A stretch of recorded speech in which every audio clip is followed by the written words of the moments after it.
君、久しぶりだな。い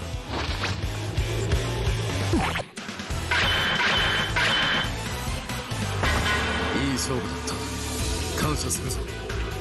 안녕하세요. 캐릭터 리뷰 채널 리플입니다. 오늘 소개 캐릭터는 드래곤볼의 구준엽이라고 할 수 있는 민머리 캐릭터 중 가장 잘생긴 캐릭터 천진반입니다. 천진반도 여타 다른 캐릭터들과 마찬가지로 처음에는 빌런으로 시작해서 후반부에는 든든한 지원군이자 든든한 병풍으로 전락한 캐릭터 중 하나라고 할 수 있죠. 그래도 나름 드래곤볼 슈퍼에서는 피콜로만큼은 아니지만 그 존재감을 역개나마 이어나가고 있는 캐릭터이기도 합니다. 그럼 오늘의 드래곤볼 캐릭터 천진반에 대해서 알아보도록 하겠습니다. 우선 천진반의 프로필부터 짚고 넘어가면 키 187cm에 몸무게 75kg으로 아주 건장한 신체를 가지고 있습니다. 참고로 구준엽은 키 178cm에 몸무게는 68kg이라고 하네요. 그럼 다시 본론으로 돌아와서 천진반의 이름에 관한 유래부터 살펴보도록 하죠. 그의 이름의 유래는 일본의 중화요리점에서 취급하는 일본식 중화요리의 일종인 텐신항에서 그 이름의 유래를 가지고 왔습니다. 마치 우리나라식 짜장면과 비슷한 것 같은데 이게 생각보다 요리 레시피가 간단한 편이라 일본에서는 우리나라 김치볶음밥처럼 흔하게 먹는 요리 중 하나라고 하네요. 그럼 드래곤볼의 초기부터 등장한 천진반이 드래곤볼의 빌런으로 시작해서 병풍으로 넘어가기까지의 행적은 어땠을까요? 학도사의 제자였던 그의 모습부터 살펴보도록 하겠습니다. 우천도사의 라이벌인 학도사의 제자로 처음 등장한 천진반의 등장 시점은 제22회 천하제일 무술대회 편이었습니다. 이때만 해도 먼치킨 빌런들이 많이 등장한 시기가 아니었기에 인간치고 수준 높은 무술 실력을 구사하는 오공의 새로운 라이벌 캐릭터로 등장했었죠. 그리고 이 시기에 천진반의 장래희망은 그의 우상과도 같았던 타오파이파이를 롤모델로 삼아 유명한 살인청부업자가 되는 것이 그의 꿈이자 장래희망이었습니다. 살인청부업자가 꿈이었던 천진반의 첫 상대는 누구였을까요? 바로 오공과 라이벌 구도를 가진 시기가 있었던 야무치였습니다. 하지만 강한 편에 속해 있던 야무치조차 천진반에게는 상대가 되지 않았죠. 심지어 낭하풍풍권을 가볍게 받아내는가 하면 에네르기파조차 무력화시키는 모습을 보여줍니다. 게다가 기절한 야무치를 상대로 그의 다리를 부러뜨리는 모습을 보여주며 빌런으로서의 악랄한 모습을 보여주기도 하죠. 이후 두 번째 상대는 제키춘으로 변장한 무천도사였지만 굳이 자신이 제자들의 자만감을 눌러주지 않아도 될 것 같다며 기권을 선언합니다. 그리고 대망의 결승전에서는 드래곤볼의 주인공 손오공과 대결을 시작하죠. 동의하시지 않는 분들도 있으시겠지만 사실 예전에 드래곤볼의 전투 장면을 보면 화려한 기술은 없지만 수준 높은 박진감과 함께 몰입감이 높은 전투가 돋보였습니다. 결승전의 천진반 역시 화려하지는 않지만 다양한 기술을 선보이며 오공과 박빙의 승부를 이어가죠. 몇 가지 예를 들자면 이제는 크리링의 메인 기술이 되어버린 태양권부터 시작해서 대구권과 사유권, 그리고 이때까지만 해도 학산인파에서만 사용할 수 있는 무공술과 마지막으로 그의 메인 필살기인 기공포까지 선보입니다. 하지만 전투 결과만 놓고 본다면 오공이 우세였고 반전으로 경기 결과는 천진반이 승리하게 되죠. 그 이유는 오공의 마지막 박치기 공격 이후 운이 안 좋게도 떨어지는 과정에서 자동차에 부딪히는 바람에 천진반보다 먼저 떨어져서 장애패를 당해버리기 때문입니다. 그리고 천진반은 천하제일 무술대회 이후 학도사 문화를 떠나겠다고 다짐하며 오공의 동료 반열에 합류하게 되죠. 물론 문파를 바꾼 것은 아니었기에 우천도사의 제자로 들어간 것은 아니었지만 말이죠. 번외로 한 가지 더 짚고 넘어가자면 자연스럽게 학도사 문화를 떠난과 동시에 그의 캐릭터 설정 또한 살인청부업자 꿈나무에서 마음가짐이 올바른 무도가의 설정으로 변하게 됩니다. 그리고 여기까지가 그의 화려한 첫 데뷔 무대였죠. 이후 천진반은 피콜로의 뿌리라고 할 수 있는 피콜로 대망 에피소드에서 등장합니다. 그가 등장하게 되는 배경으로는 그가 부상 입힌 야무치의 빈자리를 채우는 역할로 자연스럽게 그 자리를 이어갔다는 점과 딱히 대결 구도에 연결고리가 없던 천진반에게 피콜로 대망과 대결해야만 하는 명확한 명분이 생기면서 전투에 참여하게 되죠. 이 명분이 없다 아닙니까 명분이. 바로 그 명분은 그와 가장 친한 관계에 있는 캐릭터 차우즈가 피콜로 대마왕의 드래곤볼 소원을 날치게 하려다 죽게 되는 사건입니다. 그리고 이때부터 천진반은 이를 바득바득 깔며 마봉파 연습을 하면서 복수를 꿈꾸죠. 하지만 안타깝게도 꽤 강력한 모습으로 등장했던 천진반임에도 불구하고 그 복수는 이루지 못합니다. 오히려 피콜로 대마왕커녕 준보스급으로 등장하는 드럼과 전투를 벌이지만 그 많은 기술을 선보이지도 못하고 패배하게 되죠. 참고로 외형 자체는 잡졸 1이나 잡졸 2처럼 생겼지만 꽤 강력한 모습을 보여준 드럼의 최후는 수련 후 강해진 오공이 등장함과 동시에 발차기를 맞고 눈알이 튀어나오며 사망하게 됩니다. 그리고 어차피 이후의 대결은 오공과 피콜로 대마왕의 싸움이었기에 천진반의 행적은 여기서 일단락되죠. 그럼 지금의 피콜로 외관을 만들어준 마주니어 에피소드의 그의 모습과 입지는 어땠을까요? 그래도 나름 50의 돔 중 유독 강한 캐릭터라는 설정을 유지하며 제23회 천하제일 무술대회에서 등장합니다. 이 당시 그 요소를 적절히 한 번 더 가미시키기 위해 등장한 것이 바로 그가 우상으로 여겼던 타오파이파이였죠. 그리고 이때는 알지 못했지만 메카 프리저의 등장을 암시하는 기존의 타오파이파이가 아닌 사이보그 타오파이파이가 등장합니다. 한때 우상으로 여길 만큼 존경심을 가졌던 타오파이파이였지만 비겁한 술수를 쓰는 모습을 보며 천진반은 이제는 무술가로서의 긍지도 잃어버리신 겁니까? 라며 실망감을 드러냅니다. 이후 타오파이파이의 필살기인 슈퍼도돈파마저 간단히 기한만으로 막는 모습을 보여준 후 그를 가볍게 제압하며 천진반의 입지가 그래도 아직은 건재하다는 이미지를 만들어주죠. 그리고 어느새 부쩍 성장해버린 오공과 천하제일 무술대회에서 2차전을 치르게 됩니다. 어떻게 보면 여기서부터 천진반은 더는 전투력으로는 오공과 비비지 못하는 캐릭터로 설정을 굳히지 않았나 하는 생각이 드는 구간이었죠. 그래도 오공이 수련복으로 사용하는 무거운 도복을 벗게 한 점과 더불어 사신권이라는 신기술을 선보이는 등 나름 이때까지만 해도 상당히 강해진 오공조차 천진반을 만만하게 볼 상대는 아니었다고 볼 수 있습니다. 단순히 천진반이라는 캐릭터만 바라본다면 굉장한 성장을 한 구간이라고 해석할 수도 있고 말이죠. 물론 이때부터 파워 인플레가 점차 심해지면서 야무치와 함께 굉장한 실력을 갖추고 있는 무도가의 이미지는 점차 옅어지게 됩니다. 그리고 이 설정은 바로 다음 에피소드인 사이어인 편에서 나타나게 되죠. 다들 아시는 것처럼 이때부터 등장하는 빌런은 기존의 빌런과는 비교도 안 될 정도로 강한 상대가 등장하게 됩니다. 라데츠의 첫 등장은 그야말로 무시무시한 수준이었죠. 하지만 해당 에피소드에서는 천진반이 등장하진 않았습니다. 천진반이 등장한 에피소드는 영원한 2인자 베지터와 드래곤볼의 쇼리, 네퍼가 등장하는 사이어인 에피소드였죠. 사실 해당 에피소드에서도 제베맨을 쓰러뜨린 것이 전부였기에 활약이라고 하기에는 못하지만 그래도 많은 사람들이 기억할 만한 장면은 있었습니다.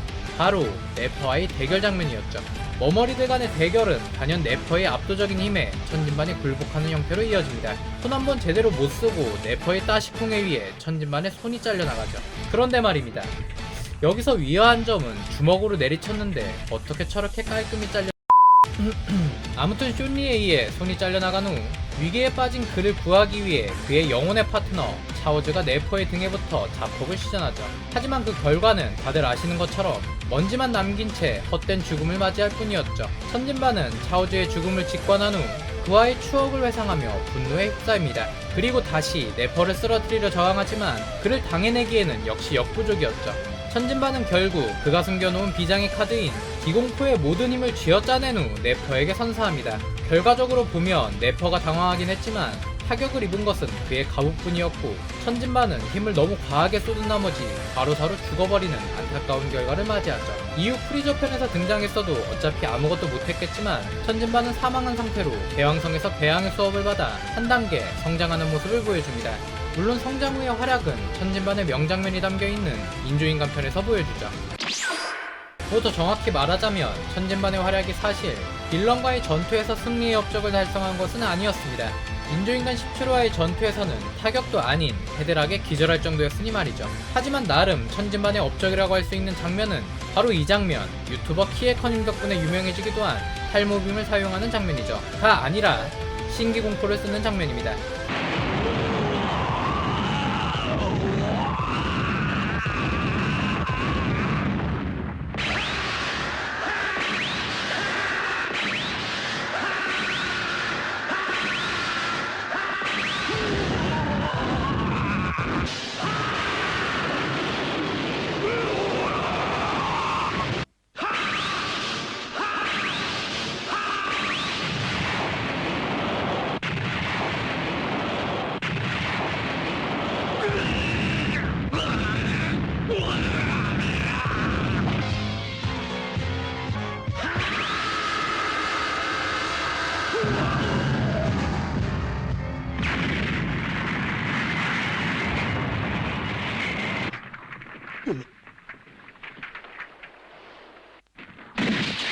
아쉽게도 셀에게 큰 데미지를 주지는 못했지만 천진반의 과거 전투력을 기준으로 본다면 이 당시 천진반은 제23회 천하제일 무술대회 때보다 더 엄청난 성장을 이룬 것은 분명해 보입니다. 어찌됐든 18호를 피신시키는 시간은 벌어주었고 보조적인 측면에서 해당 에피소드에서 크리링이나 야무치가 하지 못한 활약을 한 것도 분명한 사실이니 말이죠. 하지만 그의 활약은 여기까지가 한계였습니다. 이후 퍼펙트 셀이 만들어낸 셀 주니어에게도 큰 힘을 발휘하지 못했고 병풍 3호로 전락해버렸으니 말이죠. 하지만 객관적으로 봤을 때 이미 이 시기에는 넘사벽인 플레이로 들어가 버린 터라 사이어인이 아닌 종족은 그렇게 될 수밖에 없던 상황이기도 했습니다. 이로써 천진반 역시 우주로 가는 파워인 플레이를 따라가지 못했고 드래곤볼에서 큰 비중으로 등장하지 못하는 캐릭터로 전락하게 됩니다. 한 예로 마인부 에피소드에서도 큰 비중은 없던 캐릭터였으니 말이죠. 뭐 그래도 토리야마가 버리기에는 아까운 캐릭터라고 생각했는지 벤데를 죽이려고 날린 마인부의 에너지탄을 기공포로 날려버리는 모습을 보여주긴 합니다. 웃기는 것은 주의 깊게 보시지 않았거나 천진반이라는 캐릭터에 관심이 없으신 분들은 등장했는지조차 모르신다는 것이 함정이지만 말이죠. 다만 정서로 편입된 드래곤볼 슈퍼에서는 카미라와의 대결에서 사신권과 신기공포를 사용하며 활약하는 모습을 보여주기도 합니다. 이러니 저러니 해도 야무치와 다르게 큰 활약은 아니어도 기억에 남는 장면을 에피소드 요소마다 넣어준 것을 보면 토리야마가 조형 캐릭터 중 꽤 아끼는 캐릭터가 아닐까 생각되네요. 다음은 천진반이 가지고 있는 다양한 기술 몇 가지에 대해서 살펴보도록 하죠. 천진반의 첫 번째 기술은 드래곤볼 하면 생각나는 대표 기술 중 하나인 태양권입니다. 태양권의 원조는 사실 천진반이 되어야 하는 것이 맞습니다. 하지만 머머리라는 이유로 크리링이 원주인 줄 아는 사람들이 많은 기술 중 하나이기도 하죠. 게다가 문제는 꼭 머머리라고 태양권을 사용할 수 있는 것은 아니라는 점입니다. 50부터 시작해서 셀, 크리링, 트랭크스뿐만 아니라 나중에는 정말이지 개나 소나 다 사용한다는 이야기가 나올 정도로 대다수의 드래곤볼 캐릭터가 사용하는 공통기술이 되어버리는 기술이죠. 그런데 100배 태양권은 왜 크리링이 구사하는지도 조금 의문이긴 하네요. 두 번째 기술은 도돈파입니다. 도돈파는 학선인 문화의 모든 캐릭터가 공통으로 사용하는 기술로 정작 천진반이 애용하는 기술은 아닙니다. 프리저의 데스빈과 같은 유사한 기술을 많이 만들어낸 기술이며 드래곤볼 초기에는 에네르기파와 더불어 최강의 기술 중 하나였던 기술이죠. 세 번째 기술은 배구권입니다. 초기에 등장했던 천진반이 사용한 기술로 배구와 무술을 접목한 기발한 기술이죠. 덧붙이자면 기발하긴 하지만 배구 요소 설정이 강한 기술로 천진반 이후로는 영원히 사라질 것만 같았던 기술이기도 했습니다. 반전으로는 차후에 재미있고 참신한 기술을 많이 구사하는 오청크스가 이 기술을 마인부에게 사용한다는 점이겠네요. 네 번째 기술은 사신권입니다. 나루토에서 등장하는 닌자들이 사용하는 분신술과 유사한 기술이죠. 기술명 그대로 자신의 몸을 4개로 분열시킨 후 4명의 천진반이 상대방을 공략하는 기술입니다. 분신과의 차이점이 있다면 단순히 분신을 만들어내는 것이 아닌 자신의 실체를 4개로 분열시키는 기술이라는 점이죠. 단 이 기술은 어느 정도 리스크가 따르는데 그 리스크는 힘 또한 4분의 1로 나누어진다는 것입니다. 실제로 이 리스크 때문에 50에게 패배하기도 하죠. 다섯 번째 기술은 사요권입니다. 마치 모탈 컴뱃에 등장하는 캐릭터 고로를 연상시키는 이 기술은 조금 혐오스럽지만 팔을 4개로 만들어 공격하는 기술이죠. 나름 오군과의 전투에서 선전했던 기술 중 하나였지만 보통 에너지파 위주의 기술이 메인으로 변해서인지 더 이상 사용하는 모습을 보여주지는 않습니다. 마지막 여섯 번째 기술은 기공포입니다. 천진반은 정말이지 다양한 기술을 가지고 있는 드래곤볼에 몇 안 되는 캐릭터지만 사실 기공포가 나온 이후로는 모든 기술을 정리하고 기공포만 사용한다고 해도 과언이 아닙니다. 게다가 이 기술은 플레이스테이션 독점 타이틀처럼 오로지 천진반만이 사용할 수 있는 기술이죠. 기술의 사용 방법은 양손을 마름모 모양으로 만들고 타겟을 잡은 후 강력한 에너지파를 발사하는 기술입니다. 기공포는 일반 기공포와 신기공포 두 가지로 구분되는데 신기공포는 일반 기공포의 개량 기술로 파워는 강해진 반면 생명력과 기력 소모는 오히려 줄어든 기술이죠. 한 가지 더 언급하자면 천진반의 인상 깊은 장면은 대개 이 기술을 쓰면서 귀결된다고 볼 수 있습니다. 예를 들자면 오공과의 대결에서도 그리고 네퍼와의 대결에서도 마지막으로 셀과의 대결에서도 브로그로 마인부에게 덴데를 구출했을 때조차 자신의 메인 필살기인 기공포를 사용하는 모습을 엿볼 수 있죠. 그럼 마지막으로 천진반의 재미있는 여담 몇 가지에 대해서 다뤄보고 오늘 영상도 마무리하도록 하겠습니다. 첫 번째 여담은 천진반은 지구인이 아니라는 사실입니다. 많은 분들이 천진반과 야무치 그리고 크리링을 같은 지구인으로 엮는 경우가 많은데 사실 천진반은 지구인이 아닌 외계인이라는 설정을 가지고 있죠. 더 정확히 언급하면 지구인이 아닌 사만인이 후예입니다. 그렇기 때문에 크리링과 천진반 둘 중 누가 지구인 좀 더 강하냐는 논란은 애초에 문제가 있는 논란인 거죠. 천진반은 지구인이 아닌 사만인, 즉 외계인이기 때문입니다. 두 번째 야담은 천진반은 꽤 인기 있는 히로인과 연애 플래그가 있다는 점입니다. 그 캐릭터는 바로 드래곤볼에서 양면의 매력을 뽐내는 런치라는 캐릭터죠. 런치는 초반에 부르마의 공석을 잠시 채워준 캐릭터로 일전의 소개 영상에서도 소개해드린 것처럼 소사이어인과 설정이 겹치면서 자연스럽게 토리야마가 기억에서 강제로 지워버렸다는 후문이 도는 비운의 캐릭터입니다. 크리링을 포함해 천진반 또한 머머리 스타일이지만 대표적인 머머리 스타일의 드래곤볼 캐릭터들은 여자 관계에 있어서는 하나같이 행복한 꽃길을 걷는 것 같네요. 심지어 천진반은 런치에 이어 드래곤볼 슈퍼에서는 새로운 캐릭터 유린과 연애 플래그가 스멀스멀 피어나기도 했고 말이죠. 역시 드래곤볼의 구준엽답습니다. 세 번째 아담은 사다베이비라는 래퍼가 천진반과 야무치의 이름을 따서 만든 노래가 있다는 사실입니다. 그런데 제목은 확실히 TNN 얌차로 천진반과 야무치가 맞는 듯한데 이 노래의 가사는 천진반과 야무치와는 전혀 연관이 없습니다. 가사 대부분이 외설적인 내용인 터라 왜 노래 제목을 이렇게 지었는지도 의문이네요.